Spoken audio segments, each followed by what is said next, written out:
Howdy, folks. Welcome to the Hunting Stories Podcast. I'm your host, Michael, and we got another great story for you today. Today, we're actually connecting with Dan Adler. Dan is the founder of what is now the largest outfitting organization in the country.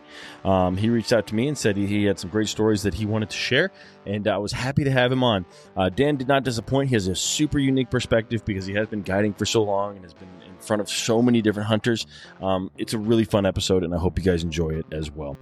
So I don't want to steal too much of his thunder. We'll get into some of the details about what he's up to in the episode and after the episode, but for now, let's go ahead and let Dan tell you some of his stories. Thank you. All right, Dan, welcome to the Hunting Stories Podcast, brother. How are you? I'm doing amazing. Thank you and your audience for having me today. This is so cool. Yeah, man, it's very nice to have you. We got in touch in a unique way, but you're a very interesting man. You've been doing this for a long time. Why don't we start with this, man? Because I'm excited to talk to you. Why don't you introduce yourself so the folks know who they're going to be hearing some stories from today? Yeah, well, thank you. And thank you guys for listening. My name is Dan Adler, and I live in the beautiful Bradshaw Mountains at the end of the south end of it in Prescott, Arizona, right in the center of the state, and just minutes from Arizona and the West's best elk country and mule deer country and a lot more. I'm an Arizona native, which is unusual. Born and raised in Arizona, went to the University of Arizona, did the ROTC thing. So I did the Air Force after college. And when I left the military, I decided I want to go into entrepreneurship and open Diamond Outfitters. That was 20 years ago this summer. What's kind of funny about that is when I told my friends and family I was going to become an entrepreneur and go into the guide business, everybody kind of asked me, well, what else are you going to do for money? And so that was a big eye opener. But it was also a really big challenge too, because I'm like, underestimate me. This will be fun. And the rest is history. 20 years later, 61 guides guiding on 42 million unfenced acres, Wow. 6 states, 2 countries, all kinds of record book entries for our clients. But my credit, I'm the lucky one that gets to be on your podcast. But honestly, all the credit goes to my wife, my team, my social media guys, my PR guys, the TV show, and my clients. Like over the years, nothing has built Diamond Outfitters or Zero Outfitter Fees more than our clients. So really a moment of gratitude for you and your staff and everybody that's listening to this, because I'm really just the lucky guy with the name above the door. This is a huge team effort to become North America's largest outfitter. This doesn't happen by accident. So I'm really just blessed and fortunate.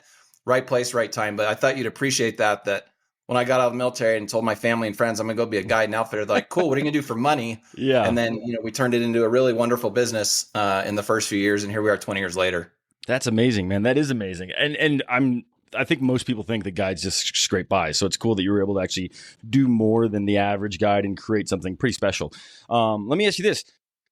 Have you always hunted? Or like, what was it when you were like, I'm going to be an entrepreneur, that said guiding was the option for you? Or like, what, connect me there. Yeah. So I actually grew up a little bit as a really young kid, as a fishing guy, loved fishing, not so much interested in hunting, not anti-hunting, but just didn't have the exposure to it. So I'm a first generation hunter in my family, but I was into fishing at a really elevated level. Like even at 6 years old, if anybody listening's ever grown up in a really hot place, like I grew up in Phoenix, Arizona in the late 70s and 80s. And so what we did in Phoenix in the summer, if you want to escape the heat and you could, is you went to San Diego. Okay. Well, to me, San Diego wasn't just about the beaches or the sunshine. For me, it was actually about the deep sea fishing because I couldn't do that in Arizona.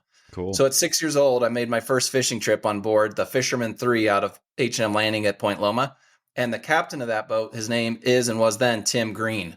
And at 6 years old, I went on his fishing boat. 7 years old, I went on his fishing boat. 8, you fill in the blanks on my summers. Okay. And when I turned 12 years old, I finally got the courage to ask him for a summer job. And so he accepted. So the following year, I worked on his fishing boat as a teenager, 13, 14 years old, a job that actually is illegal now by like child labor laws in the state of California, which obviously that's a whole nother story, right? That's funny. Following your passion, now illegal. Exactly. So I was doing $20 for the morning fishing half-day open party trip, $20 on the afternoon trip, maybe made $10 in tips. I was making $50 a day. This is circa 1992, working on a half-day fishing boat. And it was also where I got exposed to the United States Navy. So that's where I started going, okay, I think I want to do something in the military. And then in the back of my mind, I love fishing, but fishing isn't a job. Well, fast forward to when I was actually in the military, and I start reading entrepreneurship books like Robert Kiyosaki, Rich Dad, Poor Dad, and some others. Yep. I started thinking about it. Some of my mentors in the military were actually getting out and becoming entrepreneurs. And I was really good at fishing And in high school is when I started hunting. I should backfill that too. So I didn't start really hunting till 8th grade, 9th grade, high school. And then I got really into it. Well, obviously in the military, we were hunting terrorists because I was active duty stationed in Virginia on 9/11 and the years that followed. I actually went in the military in 95. And so I was really good at hunting terrorists. I loved big game hunting. And I thought, well, maybe when I got out of the military, there would be a way to combine my love for hunting with the job. And then I went back to Tim Green, the captain of the boat I worked on. I thought, wait a minute. He's proof of concept that you actually can make a living in the outdoors. So not only did I start the business 20 years ago, but to this day, Tim Green, my captain from 42 years ago, is one of my closest friends and mentors. And I've traveled to New Zealand with him. I was talking to him yesterday. We're probably going to Belize together this summer. So the world is a very small place when it comes to hunting and fishing. And as you can see, I've just surrounded myself with great people my whole life. That's amazing. That's a great story. Let me ask, so in your teens, you fired up hunting. What was the catalyst there? Like a lot of people at that age, being a first generation hunter, that's a unique age. A lot of times it's like 30 or like mid 20s or something like that, or you have family that did it. So what was it for you? Yeah. So I can remember being in 5th or 6th grade, Mr. Vandenberg's class, and this kid I had gotten in a fight with in a basketball game named Greg, sidetrack, one of my best friends also to this day, and a guy I talked to recently is this morning. Greg's like, I'm like, hey, we're going to go. So we got in a fight in a basketball game. And guys, once we get it out, then we're friends, right? This was like 5th or 6th grade. So I tried to beat him up. He would say I kicked his ass. I would say he kicked my ass. So it's the opposite of egos. We both think we actually beat the other one up. But either way, Mr. Vanderwerf put us on the fence and we became friends while we were sitting on the fence in timeout, right? So that's when he started talking to me a little bit about hunting, and his dad was a hunter and his neighbor was a hunter. And I didn't know anything about it, but I love fishing and I love the outdoors. So I think it was like a week or two later, I'm like, hey, what are you doing this weekend? We should play basketball. And he says, well, I'm going four-wheeling. I'm like, four-wheeling? And now I'm thinking back, you're 12. What do you mean four-wheeling? What does that mean? And he's like, oh, we go to Dunkin' Donuts at like 3 a.m. We get donuts and hot chocolate. And then we drive about an hour and a half to elk country. And we go on the back roads and we just drive around like a safari, like looking at wildlife all day. And then we come home and maybe in the middle of the day, we'll eat some sandwiches and shoot 22s. And I'm like, I'm in. Where do I sign up for that? That's an easy sell. Yes. So in my book, Suck Less at Hunting, I talk about the first time I ever saw a Rocky Mountain elk and the impact it had on me then and still to this day. And so from that moment on, I was like, okay, I got to learn more about hunting. What's going on here? And so I started following in his footsteps. His dad became a mentor and I started hunting with their family and it kind of took off from there. Okay. That's cool, man. That's very cool. Yeah, that's a unique path. I think, like I said, most people get into it after college or had a family member that got them started early. So it's very unique. I think from start to finish, your story is pretty unique. It was a lot of fun. Great memories. That's awesome. Well, let's fire it off, man. Let's tell some stories. What do you got for us? I know you said you had one in mind in particular. Let's start there.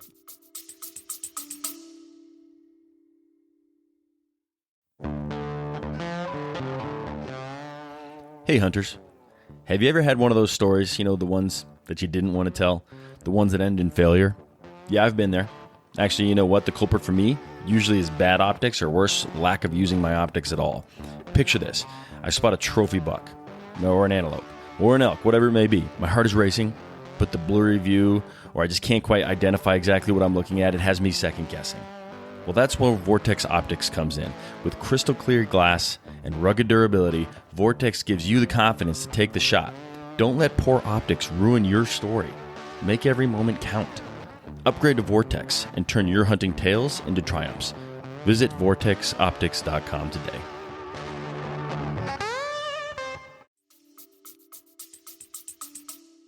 There's so many stories, and I apologize. I'm 48 years old, but I still think poop stories are funny. So I got it's PG-13, but those are my favorite too. Asked for a kind of a unique story. If you've been hunting very long, or even if your listeners are new to hunting, whatever your journey may be, hunting and fishing, especially if you've been doing it a long time, I think you'll know that there is a little bit of karma out there in the hunting woods. And so I tell the story. I've been asked about it on podcasts. I've been asked about it before, and I guess I'm not the only one that thinks poop stories are funny. So, anyways. We had about 7 or 8 years ago, plus or minus, I could be off on the years, but in Arizona, we used to have a lot of archery deer hunts that could be done over the counter.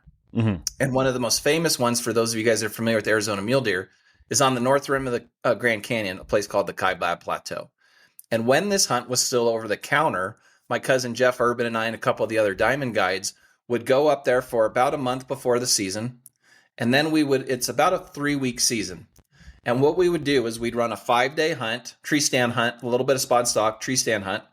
And then like a day or two in between, another 5-day hunt, another 5-day hunt. We did this for about 5 people at a time, about 15 people with me every season. And it's like an end of September to early October type hunt. So that kind of sets the stage.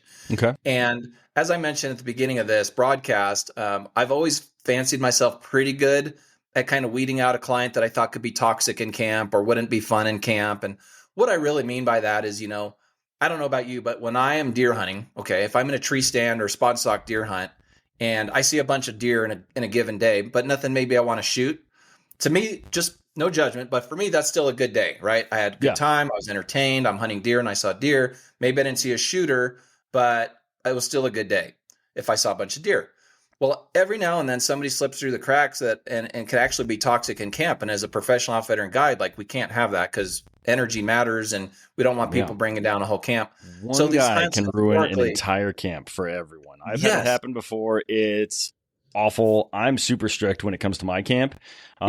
So I totally understand where you're coming from. I had one dude, super quick story, but he basically came in, destroyed camp, was miserable. We didn't go hunting because everyone just wanted to hang out in camp. And when he left, he took all the beer that we had in camp with him. Like, that's enough to say right there. Like, we were just dry. We had a dry camp, and it was just like 3 days of just having the worst person I've ever met around. So I'm with you. I see where you're going with this one. But so sorry to interrupt. No, it's great. So you totally get it. So I feel like I've always done a pretty good job of weeding that out of our camp. And he talks to me long before they get to camp. Like when they're interviewing me, whether they know it or not, I'm interviewing them too to make sure we're a good fit, and you can see on our website, like I'm very up forward about who we are and there's a flag in camp and you better not be kneeling in front of it. And we're upfront about our politics and religion, things like that, only because if we want you to know, like maybe you're not a fit for us or maybe we're not a fit for you. And that's okay. Like there's other outfitters. So I've always been very upfront in my patriotism and love for God and family and things like that. Okay. And if that turns somebody off, cool. No problem. No judgment. Yeah. Take your business elsewhere. No big deal. Absolutely. It's all good. There's a spot for everybody somewhere, right? So we had done this camp for years and killed big deer and had a good time and lots of good stories. And so the camp kind of booked itself just on word of mouth. And somehow this one guy, we'll call him Jake just to make up a fake name. Somehow this guy, Jake, kind of slipped through the cracks. And honestly, I couldn't pick up on the phone that he was kind of a negative Nancy. So he got into camp. And even the first day, we have this beautiful wall tent camp. We're 75 miles from civilization. Like we were way off the grid on the north rim of the Grand Canyon, which to me is better than being closer to civilization on an archery mule deer hunt. But we have like wall tents, cowboy comfortable wall tents. We have a couple of the Kodiak canvas outfitter tents. Like it's not the Ritz-Carlton, but it's not a Boy Scout camp. Like we get amazing reviews for our camp. And I remember him saying something negative about hey, this is going to be your camp. You got your own private quarters, cot pad, carpet, lantern, table, heater, the whole deal, separate bathroom, separate shower. You got it all lined out. Yeah. And he made some comment like, and I think back then that hunt was like $3,200. And he's like, I paid $3,200 to live in this for 5 days. And I'm thinking to myself, it's a lot less than this in a lot of my competitors' camps. If you're going to take a drive down the road and, you could be sleeping on the ground next to the campfire in a 15-year-old fart sack sleeping bag if you want it. I didn't say that, of course, but that's what my mind was thinking. I'm like, this is actually pretty plush for the North Kaibab, north rim of the Grand Canyon. So then, I always have a safety meeting every night. So we're all standing around the fire. I do a welcome briefing. I call it a welcome briefing, but it's really a safety meeting. Like I want everybody to know where everything is. I want you to know we're primarily here for your safety and your comfort, but also killing you a big deer is what this is all about and how we built our reputation. There's the bathroom. There's the showers. Here's how to use a military style shower so you don't use up the water, right? Here's how, the separate cook shack. There's where you wash and sanitize your hands. Like just a welcome briefing, right? And then when I'm done with that safety part of it, I kind of talk about the hunting. Now, remember, we're in northern Arizona at the end of August, beginning of September. And so the situation is this. Hey, guys, sun comes up, like literally there's twilight at 4:30, 4:45. And because it's August, right, sun isn't going down like 8:30, 9 o'clock. Okay. Now, you are not required by me to sit in your tree stand all day. You're not required. But this is when trail cameras were still legal in Arizona. So that's important to know that. Our trail cameras and our scouting is showing that these bucks are still on their feet, first light and last light, but they're also hitting these salt blocks in the middle of the day and these transition zones from bedding to feeding area, even at noon, even if it's north of 80 degrees. So if I can encourage you to sit in your stand all day, yes, it's 14 hours, but you're going to reap the rewards, right? Yeah. You can appreciate that. Like, I'm not making you do it. Yeah. And then again, he made a snide comment about, I don't know what it was, but you could see it was like 14 hours a day. Nobody can do that or something like that. Of course, I've got a camp full of people that do it and have done it. And we all usually joke about it, right? Like, I had one client, I love this, that I picked him up after a 14-day sit. And unfortunately, he got smashed that day. He literally saw not even a doe. Oh. But he was so cheerful and so happy. He's like, you know what? He goes, Dan, honestly, I didn't see a deer today. Not even a doe. And I'm like, oh gosh, crushing my soul here. But then he smiled and he goes, but you know what the great thing is? He was from Minneapolis. He's like, my office in Minneapolis, like for 14 hours in this tree stand looking out towards the Grand Canyon, I have to think about any of that. He goes, quite frankly, I solved all my personal problems. Yeah. I solved all my family problems. I solved all my work problems.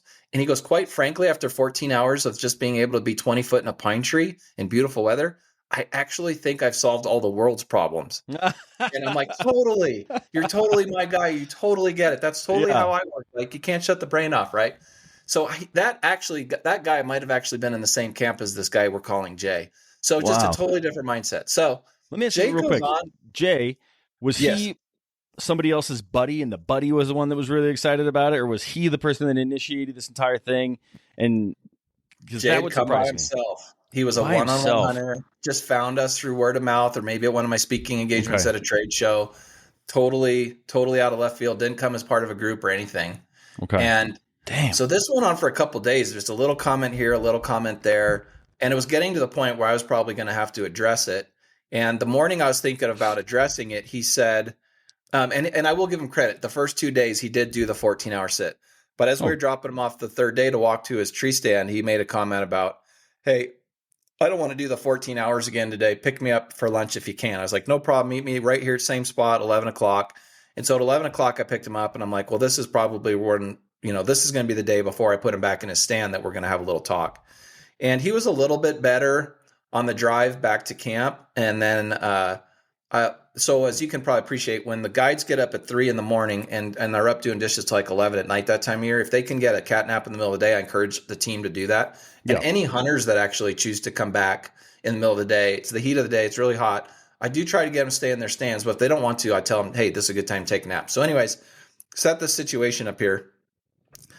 He was okay when I first picked him up, but when we were having lunch, he started complaining about it was like the same 5 choices of 5 different meats for 3 days in a row. And I'm like, it's a cooler of like roast beef, turkey, ham, chicken, name it, So I actually think it's a pretty decent spread for being off the grid, and you can have something different. I did, but he's making a complaint about that. And then he was like, hey, I'm going to go take a nap. And then it was an obscured comment he made. I swear though, too, he just yelled out, it's so freaking hot in here. And I'm like, this guy just never stops complaining. Yeah. So here's the punchline. So I usually don't get a nap in camp ever, but this particular day when he went down for something, God inspired me and I was like, I'm laying down too. And I was sharing a tent with one of my guides named Pat, and Pat was already out. I'm racked out, and it had to have been about an hour later because at first I'm hearing this horrible noise. I actually thought I was in a dream, and it wasn't. When he got back, he changed out of his camos. I should probably set this up. He's 6'5", about 330, 340. Big fella. And when he changes out of his hunting clothes, and I'll give him credit, he did always change out of his hunting clothes to eat. He put on a big, like Southern style bib and overalls, which actually I thought was pretty cool. But so you got to kind of visual this, the height, the weight, and this man. So I get woken up to this horrible noise. And at first I'm like, this has got to be a dream. I'm just dreaming. And then Pat jumps up real stars like, what the hell is that? And I'm like, I don't know. What is that? And it's this horrible, like screaming, yelling, but it's like muffled, like there's shifting and noise. And we just slam open the door on the tent to see Jay running away from camp. Overalls totally dropped down to his like kneecaps and ankles, and he's trying to run and not get tripped. And he's throwing his arms like, oh my God, he's being attacked by bees. What do we do? And then I start running towards him like, now I'm going to get attacked by bees. What do I do? And then as I get closer, I start smelling something, but I'm not quite sure what it is. And then now I'm only like 30 yards from him and there's no bees. And he just starts screaming, I'm covered in it. I'm covered in it. And I'm like, what has happened? Well, what had happened was After all this days and days of negativity, mid through his nap, he decided he needed to go do a sit down job at the community toilet. Okay. When he sat down, he threw himself so hard on the medical toilet seat we use in camp, the seat split, and he went down, he went down, drop trow in our 5-day-old cat hole of human excrement. Oh my God. So never have a shitty attitude in deer camp, because that's what can happen. So that's just, and I have more stories like that, believe it or not. Some are a lot less dramatic, although equally funny. But I mean, just think about that. Like thousands of hunters that have come through our camps over the year, and leave it to a guy who's just negative the whole time, right? To have that happen to him. It's never happened since. Yeah. These aren't like $12 Walmart seats, by the way. These are $270 medical grade seats designed for hospitals that Diamond Outfitters invested in to have good experiences in the woods. Yeah. You know, when nature calls. This guy just literally split it. Like it actually split all 4 legs, V'd out, and down he went into the cat hole. Unbelievable. And in that moment, you know, it's still funny now. And in that moment, I was like, oh, this is karma. But, you know, you're 30 yards from a guy covered in it. So at the moment, I was more inclined to help. But I could hear everybody busting up, just crack up like, this is the guy that had to happen to of everybody in camp, because he was the one that had a crappy attitude all week, right? Yeah, you reap what you sow, man. That's disgusting. It is disgusting. But it's a great Real hunting life story. Oh my goodness, man. So I assume his attitude did not get better.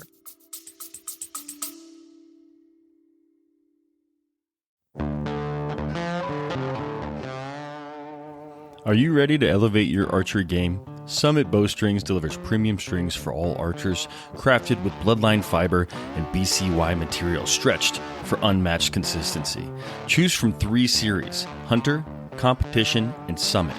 Each string is built bison tough with unique techniques for extreme durability and performance. Ideal for both seasoned hunters and target archers. Experienced strings designed to handle any challenge. Visit summitbowstrings.com and use HSP10 for a 10% discount.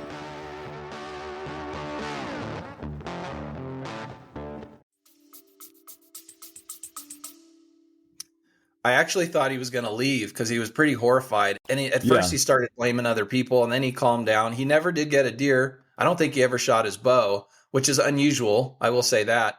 But my team, the guys that actually were spent the most of the time with him, they said, I'm pretty sure he's been getting down from his stand and taking a nap from 8 o'clock to 3 o'clock and then climbing back up. And one guy found a Snickers wrapper 25 yards away. So, okay. I mean, it's not private property. You don't have to stay in your stand. If you want to walk around, you can. But we've got decades of work into this. So generally speaking, not all, I guess, but generally speaking, don't guide the guide is a good rule of thumb, especially on their home court. So even when I go out of state on a guided hunt, they're like, well, Dan, what do you think? I'm like, dude, I don't want to think. I'm an Arizona outfitter. I will make decisions when I'm home. But right now I'm on, this is your farm in Kansas. This is your mule deer mountain in Colorado. This is your Thule elk hunting. This is your New Zealand tar. You're the expert. I'm just a student.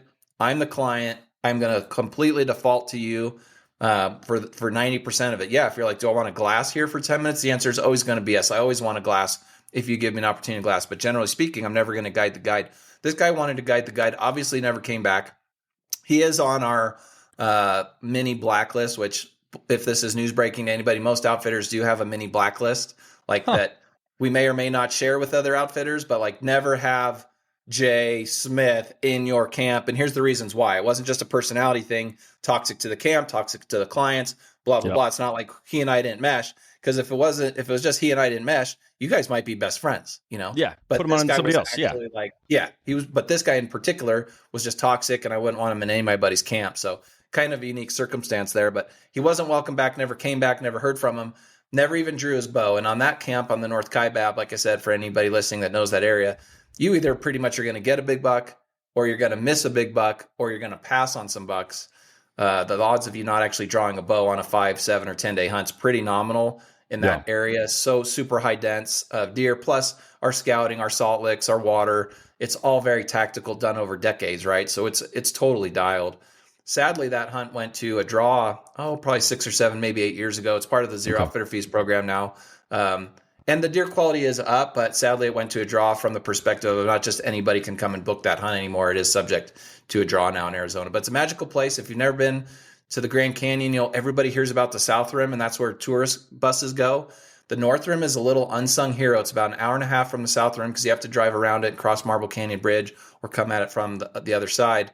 But the North Rim is actually pine trees, beautiful. There's free range bison up there in addition to mule deer. Really? Lots of Merriam's turkey. Beautiful place to go. Super cool travel hack. Like nobody seemingly knows that the North Rim of the Grand Canyon is a totally different experience. South Rim, think like high desert. North Rim, pine trees, oaks, gorgeous. So two opportunities when you go to the Grand Canyon. Kind of like a north-facing slope is dark, dense timber. That's interesting. I never would have guessed that. Yep. I will have to check it out. My wife and I have been actually talking about getting down there sometime with the kids, now that they're old enough to kind of enjoy that thing. And you don't worry about them just wandering off the cliff. So no, for sure. Do both. Do North and South Rim. That's cool. That's cool. Yeah, I'm so surprised that he didn't give it his all. Like, if you're going to invest not only your time, but your money, and the guide's like, hey, do this, you'll get yourself a great deer.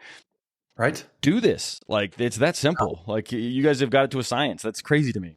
I always say common sense isn't very common anymore, but like I had a rough hunt in Kansas this past October. First time I'd been back there in 10 years. But every time the guide or the outfitter asked me something, I'm like, dude, you've been farming this land for 45 years. You tell me to sit all day. You tell me to go in an hour and a half early. You tell me to go one night. He's like, hey, maybe we're busting these deer out of the field at night and they're, and you're walking through them. I'm like, no, I've been careful of it. But yeah, it's dark.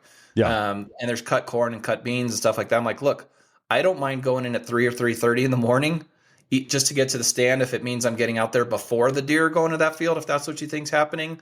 And then conversely, here in Arizona, not as big a problem now as it had been in the past few years, but there's a couple elk water holes in northern Arizona that were so popular. I'm not exaggerating. If you wanted to get it, you had to be in the ground blind or tree stand, practically in a sleeping bag, like 2:30 or 3 in the morning. Jeez. And then at 3:30, somebody's going to come by with their flashlight and you got to run them off. 4:00. That stuff's kind of tapered out here in the last couple of years.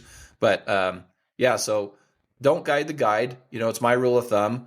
And really, a really good outfitter should never, in my opinion, ask a client, what do you want to do today? I think the better question is, how are you feeling today? Because my plan is A, B, C, and D, and this is what we're going to do. Unless you're sore from yesterday or you're not feeling good, we're going to do this.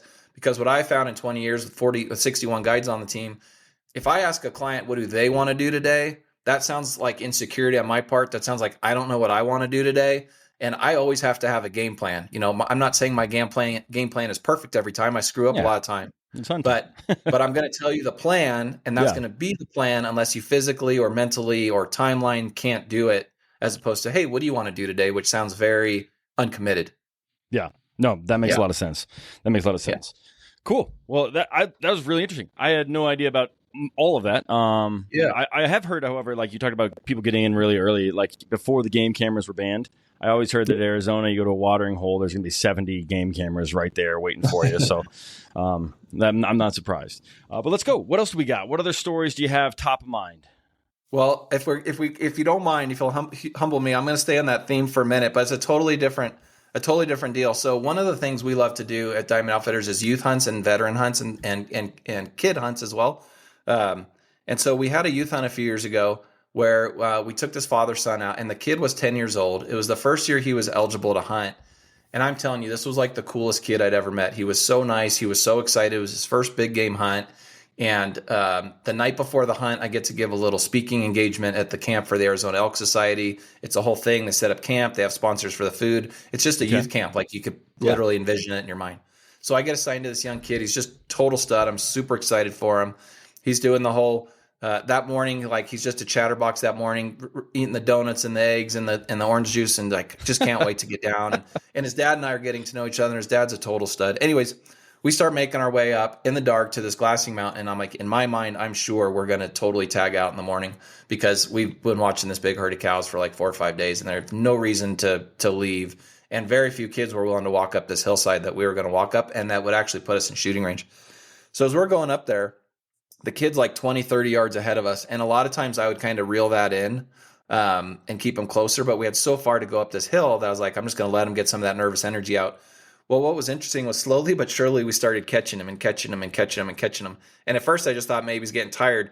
But then I kind of realized his feet his feet weren't quite getting as far apart as they had been before. And so by the time we got up to him, his dad's like, "Hey, buddy, do you need to go to the bathroom?" He's like, "Yeah, Dad, I got poop." I was like, "Oh, okay." And he's like, "Mr. Dan, is that okay? Is that okay?" I'm like, "Hey, we got plenty of time. We're up here early. Go down the woods, take your dad with you. If you've never done this before, he'll show you how to do it, right?" And as he turned around, I just caught in my headlamp, which I still to this day think this kid was really cool. It was his uncle's, I think it was his uncle's army canteen on his back, right in the small of his back on a belt. And it had like this really cool story behind it. Well, as he went off the trail, something in my mind tripped. And I was like, "Hey, make sure you take that canteen off before you go to the bathroom." It literally like just popped in my head. Like it wasn't even planned. It just popped out of my mouth. So they were gone for a few minutes. Well, he comes back and we start walking up the hill again. And now he's like 20 yards ahead of us again. And things are really going good. And he's all excited again. I'm like, okay, perfect. Just starting to get a little bit of gray light out, right? And every now and then I would get a whiff of something that didn't quite seem right. Oh, no. And I looked at his dad. I'm like, "You smell that?" And he goes, "Yeah, I smelled that." And I was like, okay, but then it'd go away. And then a couple minutes later, I'm like, it got stronger. And finally, I was like, "Hey, Tim, come here. Let me check something out." And he comes back. And I'm like, "Hey, pick your shoe up." And I turned my flashlight on his boot. And I said, "Let me see your other one." Just flashlight on his boot. Nothing. Totally clean. I'm like, "Oh, that's weird." So we keep walking. And then his dad and I look at each other again. I'm like, "I still smell something. Something ain't right." We check our shoes. I'm like, "Hey, Tim, come back." I check the back of his pants, front of his pants. I'm like, "No." He's like, "Something wrong?" I'm like, "No, you're good, dude." We keep walking. Well, now we're getting to the top where we're going to start doing our glassing. Mm-hmm. And it's overwhelming. I know something's wrong. And I look over to ask him a question. And that's when it hits me. I look back over there and I see the canteen on his back. And I said, "Tim, did you take your canteen off when you went to the bathroom?" He goes, "Yeah, I did, just like you told me." I went, "Huh, wait a minute. Did you take the canteen pouch off when you went to the bathroom?" He goes, "No, why?" And I went, "No way.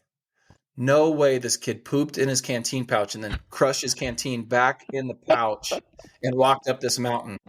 And I'll be damned, that's exactly what the kid did.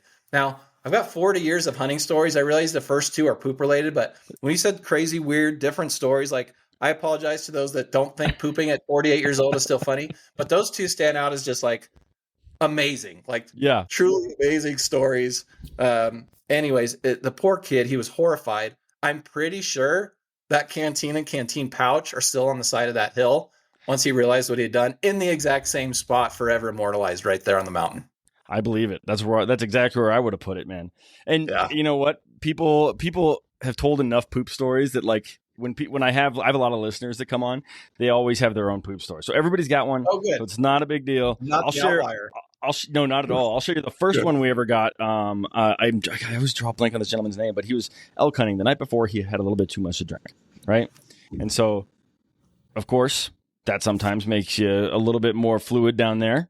Either way, he's out in the morning. He's bugling for elk in Colorado. He bugles. He's got an elk coming in, and it's on a wire. It's coming right to him. He goes full draw, and he's waiting for the body to show up just so he can, get a clean shot.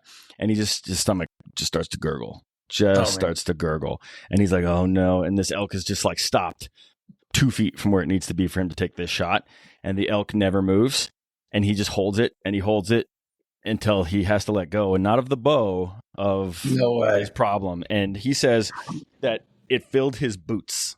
Like it was, my gosh. So it just went down his legs into his boots. He let down and just had the longest, most terrible walk of shame he's ever had in his life.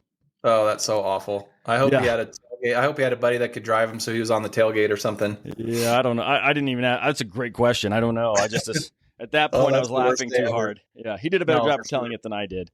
Oh my gosh. What a nightmare. Right? I did think of something else.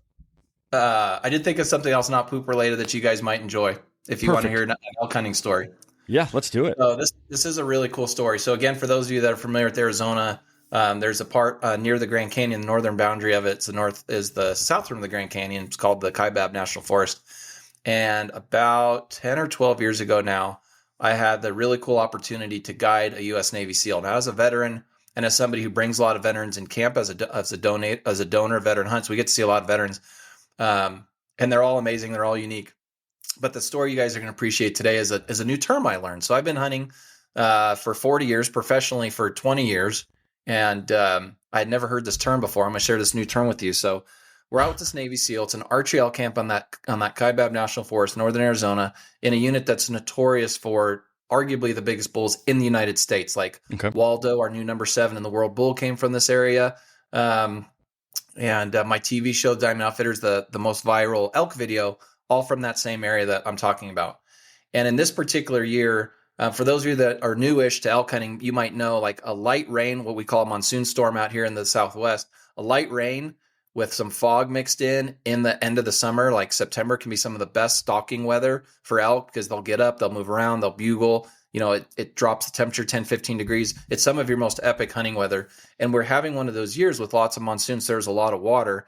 And obviously when there's a lot of water, the water holes and wallows can be a little less effective for hunting. So set that stage up for you visually. So this hunter and I, Navy SEAL, very fit, way more fit than me, could crush me up and down any mountain if he wanted to.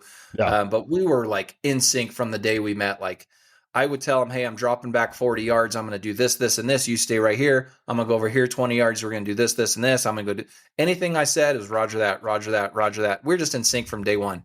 And he had booked a 10-day hunt, and it's a 14-day season. Most clients do book 7 or 10 days, but he booked 10 right out the get-go with the option to add the 4 days because he knew how special this tag was.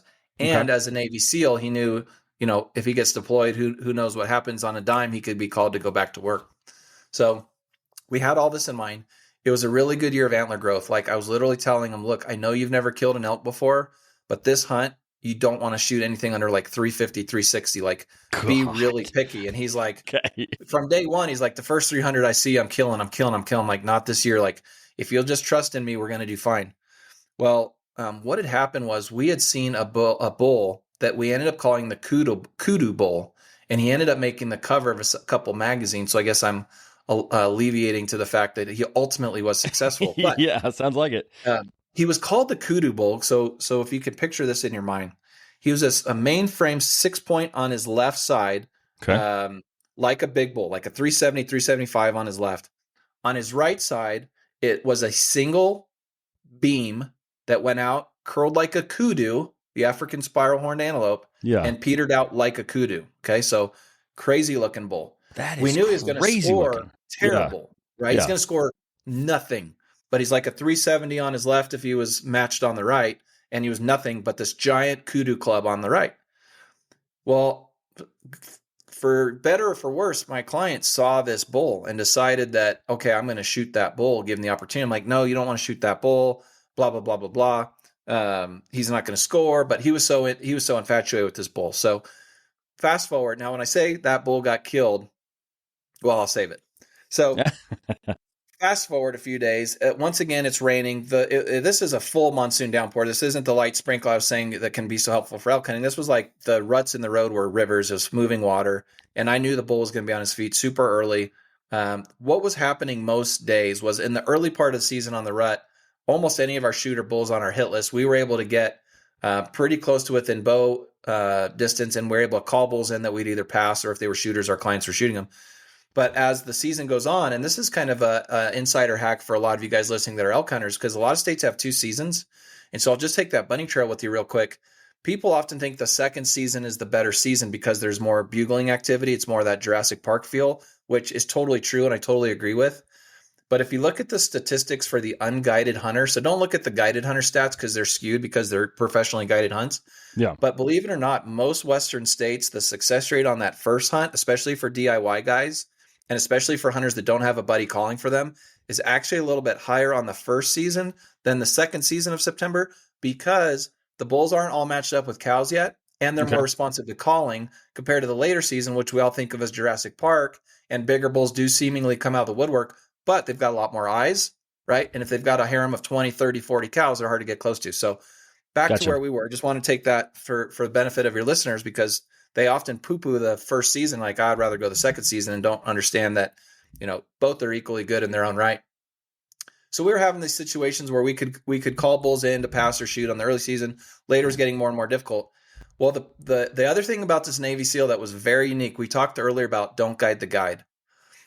Now, this was early in the hunt, and when I say we yin and yang, we really did, but there was a caveat.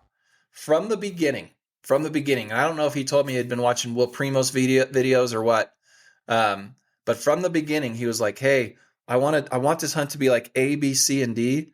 But the one thing, Dan, and I know you're a pro, but the one thing I really don't want you to do on this hunt is bugle at elk. And so the What? moment the word but comes out of anybody's mouth, like, I want you to do A, B, and C, but like everything that follows after but, you know, is not going to be good. Yeah. Like if your wife says, I love you, but, you know, whatever comes after that is bad. Right. Right. So same thing here. He's like, I know you're really good at this, but I don't want you bugling. He's like, I know you can cow call and do other things. Are there other things you can do besides bugle? And I'm like, yeah, whatever. If you want me to bugle, I'll play along. No problem. So some video had told him, and in my seminars too, I talk about not over calling, but I don't necessarily carte blanche eradicate a hunt. Anyway, so he's like, hey, don't bugle. So real quick, sorry. No, good. Just watched some video or had some predisposed idea that bugling was too much. It wasn't like he wanted the experience of a silent spot in stock, or is just a video?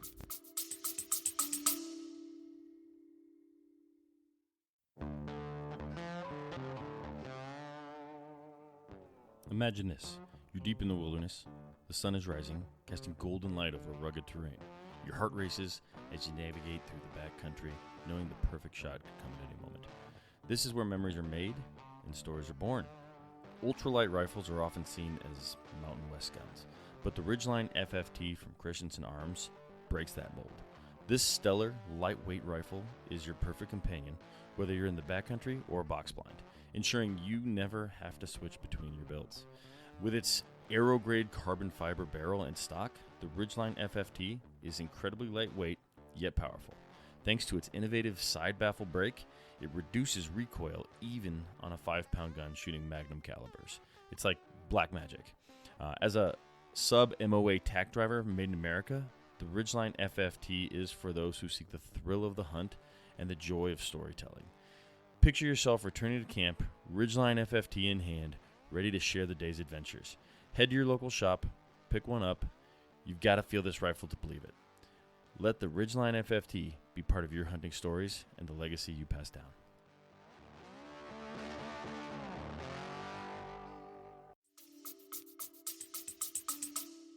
He was okay with me doing cow calling. He was okay with me doing estrus or lost calf calls. He was okay with me raking trees. But something he had seen or read or heard more than once, he had multiple instances where his programming was, don't bugle at bulls. Call them other ways, but don't bugle at them. So at first I was like, hey, I'll play around. I've got a million different ways to call in elk. But now fast forward to this kudu bull and a couple of the other shooter bulls. Late in the season, lots of moisture. So you got to set the scene here. Lots of moisture, really good rut, really good antler growth year. And now we're late September, and the really good herd bulls, not the satellites, but the really good herd bulls, literally are like 20, 30, 40 cows, which makes for an incredibly fun hunt, but also really increases the level of difficulty.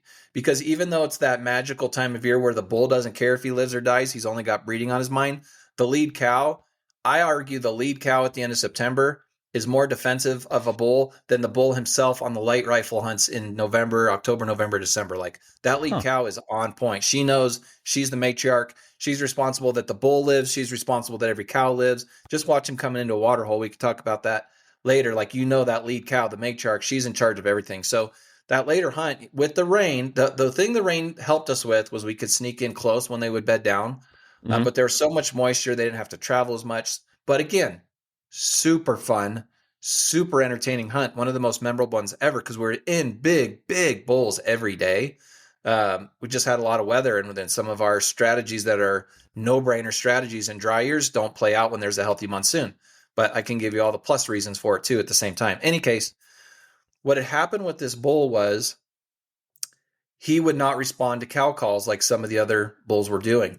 He was a fully mature bull. He clearly had seen this movie before because he had so many cows. I mean, think about it. If you're at the bar with 25 girls, are you willing to leave the 25 girls to go get maybe one more and risk losing your other girls at the bar, right? Not really a practical example for me, but just never been there myself either. Yeah, right.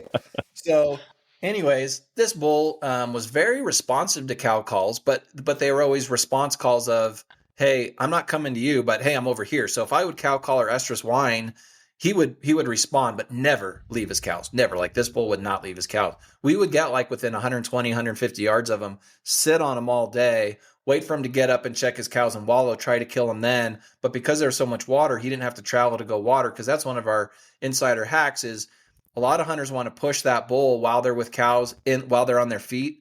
But a really good tip is if you have the bulls bed down, you don't necessarily have to try and stalk them while they're bedded down, because their senses are heightened when they're laying down and they're not making as much noise, so they're going to hear you coming. And if the wind's not perfect, it's a total non-starter to begin with. But if it's a dry year, what I tell my clients is, hey, we can see the elk bed at 120, 150 yards. We're going to bed down too. We don't need to call to him anymore. We know he's right there. But there's a good chance between 11 and 3, he's going to get up, he's going to circle his cows, he's going to check them. And if we've got a spot to kill him, then we will. But if not, there's also a good chance that he's going to go wallow or water. He's going to leave his cows. We're going to give him a 100-yard head start. If we think we know what wallow or water hole he's going to, we'll intercept him and get him killed, get the wind right and get him killed, either on his trip down there or even more likely on his trip back up. Well, because it was so wet this year, he didn't have to travel as much. And as I said, I could call. We could always locate him. And he had a very unique bugle. We could always locate him. But remember, he never wanted me to bugle at this bull. So over the days of this happening with other bulls too, I got a little bit later in the hunt. And I said, hey, I think, I know you're real big on me not calling, but I hope, you've seen over the last several days that, you and I hunt really well together. I don't want to disrespect your wishes, but I think there's a scenario that's going to play out where I could bugle that bull in and we'll get him killed. And believe it or not, it was the only time I really saw him change his demeanor. He's like, no, I just really don't want any bugling. Okay. All right. You're the boss. So now fast forward. Now we're getting close to day 10. Okay. More rain, more flooding, harder to get around in our vehicles. I'm not getting negative because I'm literally the most optimistic hunter you'll ever meet, probably to a fault. But I'm like, I always walk in the wall tent every morning to the breakfast shack. And I'm like, today's the day. Because I really believe it is. And so now we're getting late in the hunt. It's getting wetter, which is making the traveling harder and harder to sneak in on these elk. And I'm like, okay, I've got two choices. I can tell him I'm going to change the plan, or purposefully go against his wishes, but give him the outcome he wants, right? So if I need to do what I need to do, but it gives him the outcome he wants, I think he'll forgive me, was my mindset. So we've got our bull. I've had that mindset with my wife before, where I'm like, I'm going to do what she doesn't want me to do, but she'll like it in the end. And it doesn't always work out the way I think. So I hope your story ends better than some of mine. But continue. Amen, brother. Amen.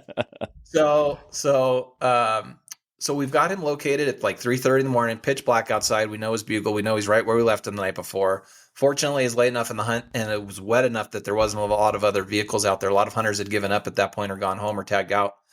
And we're still hunting this big giant. Now it feels like it's a private property hunt. We practically have this bull to ourselves. So totally glorious scenario. And I'm like, do I tell him? Like, this guy's a Navy SEAL, man. He's probably not the guy I want to surprise. What would I have done when I was still on active duty? Would I have surprised him? I'm like, probably not. I probably don't want to surprise him. But I didn't want to give him full disclosure either, because at the end of the day, I had his outcome, his desired outcome in mind, which was to be successful. So what I said was, hey, I might mix something up today that's a little bit different.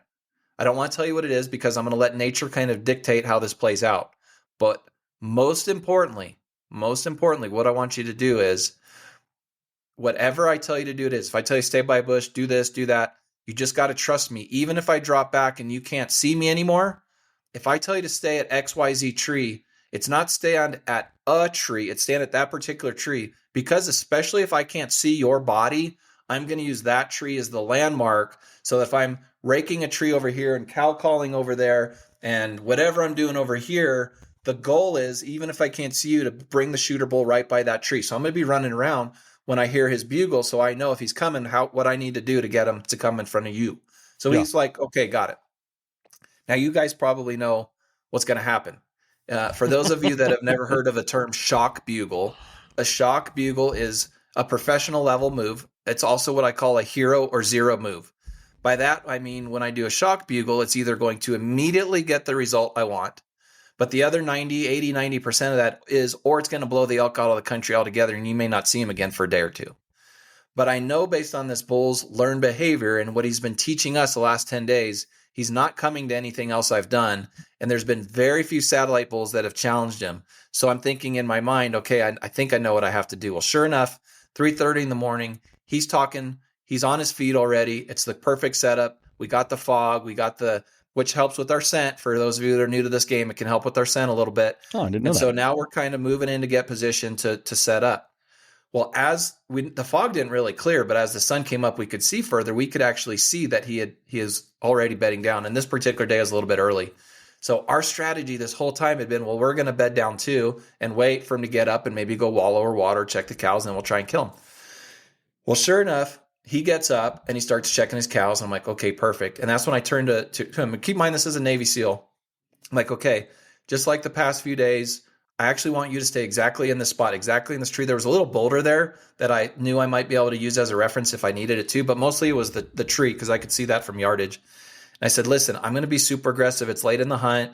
I'm even going to take a chance of boogering this bull just a little bit if I need to, because I think we have the place to ourselves. And with as many guys as we have in camp, I think we'll really relocate him.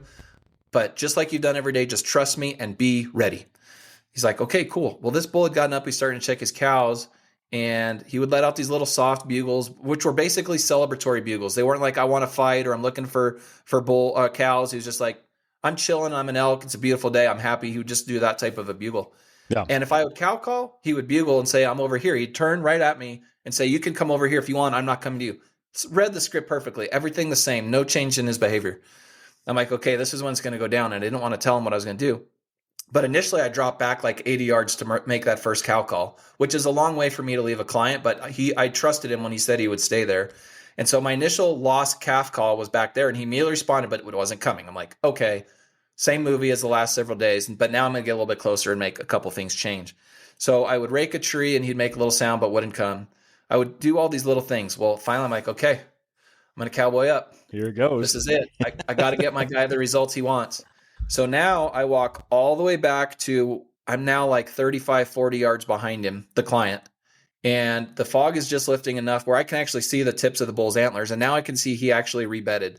Nothing's more disrespectful to me than the elk I've been calling with being so disinterested that in the middle of our conversation, he rebeds with his cows, right?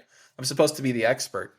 So this plays out and I'm like, okay, this is it. Now I don't get nervous when I'm with clients for the most part. I just enjoy the moment so much. But knowing I was about to do something that was not what he wanted was way more scary to me than the fact I was about to do something to change the behavior of the bull. Yeah. But it's all about the outcome, right? So I literally sitting there, if you guys can picture this, all I'm going to do is shock bugle. So I alluded to it a minute ago. Shock bugle, ladies and gentlemen, if you're not familiar, imagine being in the living room of your house, watching a football game on a Saturday night with some friends. You're chilling, having pizza and wings, having the time of your life. And all of a sudden, there's a complete stranger in your house who threatens you. And he's literally like in your living room with you out of nowhere. That's what a shock bugle is. A shock bugle is designed to be an imminent threat to an elk, but not only an imminent threat to the elk in general, but oh, by the way, I'm already inside what I like to call an animal safety zone. I'm inside your safety zone where you now feel I'm either a threat to hurt you or take your cows. So picture me. Normally, I'm more like casual with my stuff. In this moment, I'm literally sitting there with the bugle tube, just waiting for him to bugle. Because when you do a shock bugle, to do it properly, it's not a technique I recommend until you've perfected it outside of the woods. Do not try to do this the first time with an actual elk. Practice this in your truck, which is how I learned it for years. You practice all these things in your truck. You practice with your turkey calls, your elk calls, all your calls you practice with your truck by yourself. You cannot be a good elk caller if the first time you ever call an elk is actually at an elk, okay? So don't be that guy. I see a lot of them in the field, right? Yeah, I believe it. So, yeah, so here I am. I'm literally standing this, and I can just see where the elk is. So you can kind of see sometimes their movement when you know he's about to bugle, because all I want to do, ladies and gentlemen, is when he bugles, I'm going to cut him off. I'm going to hammer him right on top of his bugle. He's not even going to get a third of his bugle out, and I'm bugling, and it's that same situation as you're in your living room, and I just shock bugled on top of you. I just showed up in your house as an unwanted guest, and I'm a threat to you and your football friend's party. Trigger that fight or flight thing. So yes, fight or flight, baby. Let's go. So here he goes. He starts, and I just shock bugle right on top of him, and instantly he jumps up out of his bed, and he's now coming on a string. And I see the guy look back at me real quick, and then he's dead eyes forward. And so he goes, and I can see the bull's coming right to him. Like, this bull needs no other calls. Like, I will not make another sound. He's coming on a string. So this is where this new term comes in. Excuse me. This is where that new term comes in. So he's coming on a string. I can see his tops. I can see the client's ready. And again, he's a Navy SEAL. He's prepared. He knows what he's going to do. And I've been in this situation dozens or hundreds of times. I've been really blessed to be on a lot of successful stocks with bulls. And I'm like, this is exactly what we needed. Everything's perfect. The first time the bull comes out and presents himself, as I'm looking at the client more than the elk, I'm like, that bull is dead. This is a good angle from where I'm standing. And I see him go to draw. I'm like, oh, that's a dead bull. Sweet. And as he goes to draw, he stops. And I'm like, oh, crap, maybe this angle's not quite as good as I thought it is. And the bull stopped and he's starting to look around and he's like, a big mature elk has been in this situation before. They're like, I should probably see a bull elk at this point in my journey. And he doesn't. And I'm like, man, if I shock bugle him now, it's not going to make sense because he's not bugling. Maybe I can rake a tree. Maybe I can do something. I already know a cow call's not going to matter. He's got all of his posse behind him.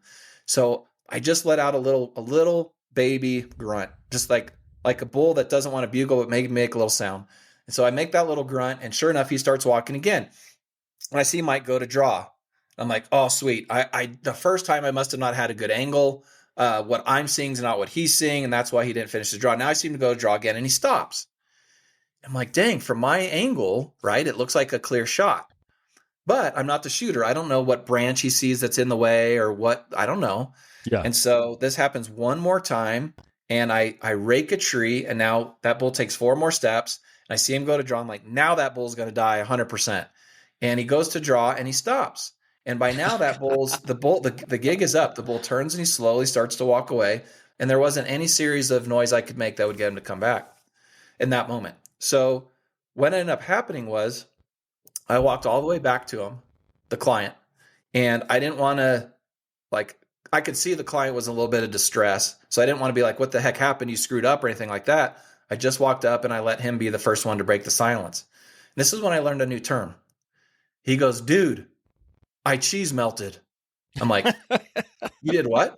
Okay. He goes, I totally cheese melted. I'm like, is that like some Navy SEAL code? Like, what does that mean? He goes, dude, I could not draw my bow. I'm like, what do you mean? He goes, every time that bull stepped out, he was perfectly broadside from 9 to 16 yards, and I couldn't physically draw my bow. I'm like, no.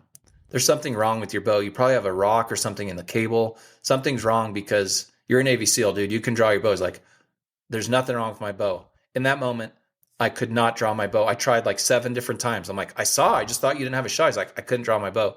He's like, what do we do? I'm like, well, that bull picked up his cows because of the fog, because of the weather. He's probably going to go 600-700 yards. We'll go back to camp. We'll check your bow. We'll have some lunch and we'll get right back out here and let that thing calm down. That's all we need is for him to calm down. It'll be fine. He didn't spook. He just knew that there should have been an elk there. So we're walking back to the car and we're not really talking about it much anymore. And then right as we're getting to the truck, he's like, we don't need to go all the way back to camp.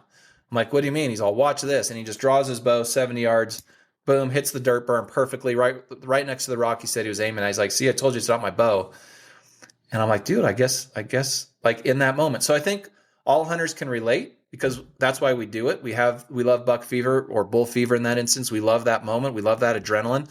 But here's a highly trained, highly decorated, highly awarded Navy SEAL that taught me a new word. But apparently when you can't draw your bow due to the sheer overall excitement, the adrenaline pumping through your blood and your knees are knocking, it's called cheese melting, and I thought your audience would appreciate that story. That's amazing. Yeah. Okay, so I have to ask, did he kill that bull? The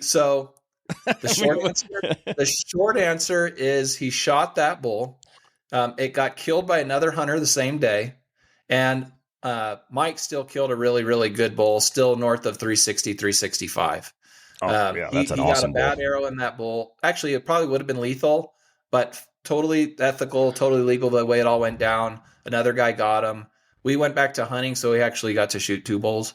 And he ended up killing a fully symmetrical 6x7, so not completely symmetrical, like 364, 363 and a half. Oh, geez, freaking dinosaur. Yeah. People forget that too. I'll take that bunny trail for a second if you let me. Yeah. Most steakhouse bulls, if you go to a steakhouse in Chicago and there's a big elk in there, the average hunter will think that's a 400-inch bull. Your steakhouse bulls, ladies and gentlemen, are like 310, 320. So if you've never hunted elk before and you're getting ready to hunt elk for the first time, and you call a guy like me and say, I only want 350 or better, one of my first questions is going to be have you ever seen a 350 or better elk? Right. Because when you see a 290 bull coming into archery range for the first time in your life, you're going to bet me everything you own that that's a 370, 380, 390 bull, and it's a 290. So just enjoy the moment. Don't put so much pressure on yourself to put a score on something. Go out and enjoy nature. Go out and enjoy the freedom that we live in a country where you can hunt elk, and take all that pressure you put on yourself, put it on the sideline, enjoy the hunt, let God dictate the score, and you just go out there and have a good time. Hell yeah. Hell yeah. I shot a bull 2 years ago, and he's probably like, I don't want to say, I can't even remember, like 305, 308, somewhere in that range. Awesome bull. One of his like 5 and 6 point on his left side are kind of like snapped off. Not snapped off so much as like maybe he was injured, and they came in more like a knife than a point. And so they're like 6-7 inches shorter than the other side. So he's like a 320 bull. And you tell me that I wouldn't shoot that every day of the week. Yeah, I would blow that. I would so happily shoot that elk again. So yes, sir. I've never seen a when we were out there, we saw some that looked like that big, but we didn't get close enough to really see them. One of them, I forget the term, but his left antler was like a moose paddle, and his other antler was like a regular palmated. So he had a palmated one, and they said that guy was probably 360, 370, but we were 300 yards away from that guy. But I can't even imagine what it would be like to roll in front of a dinosaur like a 350. It is so cool. If you get a chance, go play at our website a little bit. We have a 458 bull we killed a couple years ago, and a 440 bull we killed a couple years before that. Both of them top 10 in the world, one in the typical, non-typical category. And I say that in this perspective, only 4% of the elk harvested every year are 350 or better, and less than 1% are 360 or better. So, for those of you guys that are either experienced or new elk hunters, like a 300-inch bull is a great bull. A 320 is tremendous. 330, 340 is insane. 350 is ridiculous. 375 is Boone and Crockett. Like, I just see it. Maybe it's because guys are writing a check, or they left their family and friends behind to go on a guided hunt. They just put so much pressure on themselves. And, ultimately just need to relax and go out there and have a good time. You're going to see a lot of elk if you're hunting out west in a good spot with a good outfit, or even by yourself if you've done your homework. And I think as a community, we need to take a little bit less pressure off ourselves on how big of an elk we kill. Like, you get the guy at work that's like, don't even come back to this office if you don't kill a 370 or better. And the guy's never killed anything but a goldfish in his life, right? So just relax, enjoy the moment, hunt as much as you can, and enjoy freedom in the United States of America. Hell yeah. I think that's a great way to wrap this thing up, Dan. Thank you so much for your stories, man. They were great. Like I've said it before, poo stories are some of my favorites, and it's just, and you didn't even know that, and you showed up with 2 good ones right off the bat. So thank you. And that bull story is great. I have to ask this. He cheese melted, but what did he say later? I'm assuming you guys talked about you actually throwing that bugle out. Like, he was cool. Did he comment? He was? Thank you for asking. Yeah. What was really cool about it was he didn't know it was me at first. Oh, he thought it was another bull? Yep. So, and he told me that's why he looked back so far over his shoulder, because he thought he had another bull had snuck in right behind him, and it scared the crap out of him. So it was validating, number one, that my bugle sounded okay, right? And number two, he was totally cool with it, and obviously he got the result he wanted. Oh, and to finish the story, thanks again for asking. Guess what? For the rest of the duration of the hunt, guess what I was allowed to do? Bugle. Yeah. Yeah, I bet. He's like, man. Dude, you do whatever you want. This is your camp. You do you. I'm like, great. Day 9, thanks, dude. Day 10, thanks. I got permission finally to do my job for you. But it all worked out in the end, and we did get to hunt the full duration of the hunt. So it was just awesome. And a great American hero. Called it into 9 yards before you convinced him that it was an adequate way to hunt elk. That's funny. Yep. All right, Dan. Well, let's do this. I know you've got some stuff you want to kind of share with the audience. I know you've got a book. Why don't you go into that a little bit, and then, of course, where the people can find you? Yeah, I'd love to stay in touch with anybody that's interested. www.diamondoutfitters.com. So diamondoutfitters.com is all of our big game hunts for landowner, over-the-counter, some of the draw hunts. Our biggest thing, that's the biggest thing in North America right now, it's getting a lot of attention, is my hunt club. That's ZeroOutfitterFees.com. Literally the word ZeroOutfitterFees.com. That's my hunt club. You pay an annual membership fee to be in my inner circle. There are 14 animals in 37 hunts in 5 different states, where when we get you drawn, we'll do all your draw paperwork for you. When we get you drawn, we'll guide you for free. I will actually pay for your guided hunt. That's ZeroOutfitterFees.com. And then you can find Diamond Outfitters, Zero Outfitter Fees on Facebook and on Instagram. And then our YouTube channel is Diamond Outfitters. And that's where my old episodes, 10 seasons of the Best of the West TV, are hung, as well as all the episodes of Diamond Outfitters Television. So I'd love to stay in touch with you guys on social. You can, again, use Diamond Outfitters. You can use Zero Outfitter Fees, Instagram, or Facebook or our websites. Just feel free to stay in touch with us. We always love to hear great hunting stories. You could just follow us there for all of our adventures. My social media team does like 10 posts a week, and we're still hunting. So if you like to see stuff where it's fresh and it's new, like our hunting season's not over. We've got oryx hunts going on right now, mountain lion hunts going on right now, bear hunts and bison hunts getting ready to start, turkey hunts getting ready to start. So we only don't hunt like 2 months out of the year. So just by following us on social, you'll see all the live stuff. We just posted a bull elk 48 hours ago that it says, is this the new #1 bull elk in the world typical category? And that's gone semi-viral. So if you want to go look at a giant bull, you can go do it there and just have some more fun. How big is that bull? Well, that's the thing. So it's posted, is this the biggest living bull elk in the world? Throw out your guess, and we're having everybody throw up their guess. Okay. So we're kind of having a little bit of fun with it. But if you get a chance to look at it, especially when you see his fronts, his tops don't match his fronts. If they did, he'd be a 500-inch elk. How about I tell you that? And this is a free-range public land elk, by the way. Wow. That's amazing. That's amazing. Okay, and then your book. Yeah, so my book is called Suck Less at Hunting. Don't let the title fool you. It's not an egotistical book. It's actually a satire. The foreword was written by Craig Boddington, and then I wrote the book. Now, it's not finished. It's finished with editing, but it's not full released yet. So you can reach out to us on social with your email address, get on our waiting list. It's going to be super inexpensive for an ebook, and the printed copy is also going to be crazy inexpensive. If you don't buy it there, you can come see me at any of my speaking engagements at any of the big hunting shows around the country, from Dallas Safari Club to Wild Sheep Foundation to Safari Club International Nashville. All the big shows, I'm speaking there. You can catch me there, and we'll get you signed up for the book too. So I appreciate you letting me put that out there. It's called Suck Less at Hunting, but again, it's not an ego book. It's a satire, and That's hopefully awesome. Everybody will learn something too. What's the estimated release date on that bad boy? I'm going to say May 1st. So thanks for putting me on the spot and putting the pressure on my team. Okay, there we go. Yeah, perfect, Dan, man. Well, this was a ton of fun. I think I want to have you back here in the future. Most people come on, they end up messaging me shortly after, being like, "Man, I just thought of 5 more stories I got to come on and tell." So we'll have you back on here in the future. Thank you for your time. I really do appreciate it. And everyone listening, I'll put the links to everything you need for Dan in the show notes. So just click there and check out what Dan's up to. Thank you, man. Thank you. Thanks for having me. Thanks for listening.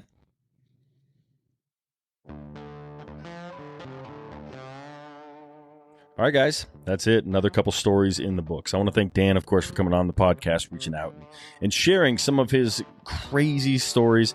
I'm telling everyone I know about the guy who fell in the latrine, and I can't even imagine. But Dan, thank you again for coming on. For you listeners, thank you guys so much for tuning in. Please do check out Diamond Outfitters, ZeroOutfitterFees.com, all that stuff. Links for everything you need are in the show notes. But beyond that, please make sure you share the podcast with one person. Give us a review, whatever stars you think we're worth, on whatever platform you're listening to. But most importantly, guys, get out there and make some stories of your own. Thank you so much.